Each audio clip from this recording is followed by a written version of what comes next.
السلام عليكم ورحمة الله وبركاته. احنا النهاردة في منطقة سيدي بشر قبلي، بين محطة فيكتوريا وبين محطة سيدي بشر. احنا عارفين طبعا في شهر رمضان تم ايقاف قطر ابو قير وازالة قضبان القطر كلها استعدادا لمترو انف اسكندرية. الشارع ده اسمه شارع محمد نجيب. الطريق ده بيودي لشارع خالد ابن الوليد وجمال عبد الناصر وكمان ميامي.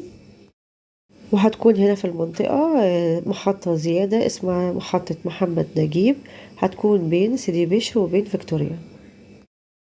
ومن أسبوعين كده تم هدم كل محطات قطر أبو قير،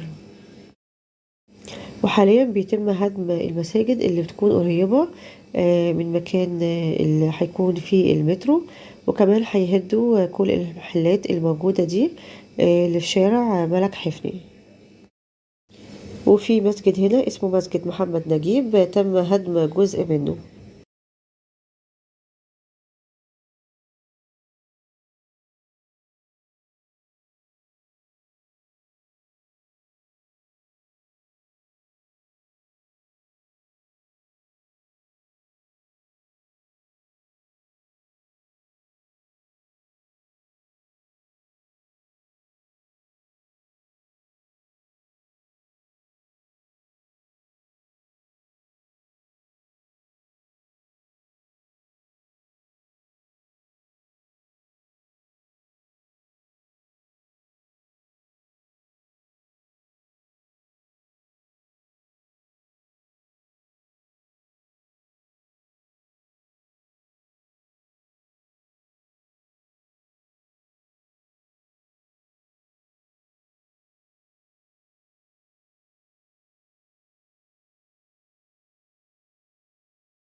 وهنا بقى في الاخر خالص هنلاقي محطة فيكتوريا، وهنا هنلاقي نفق محمد نجيب، وهنلاقي كمان سوق دربالة.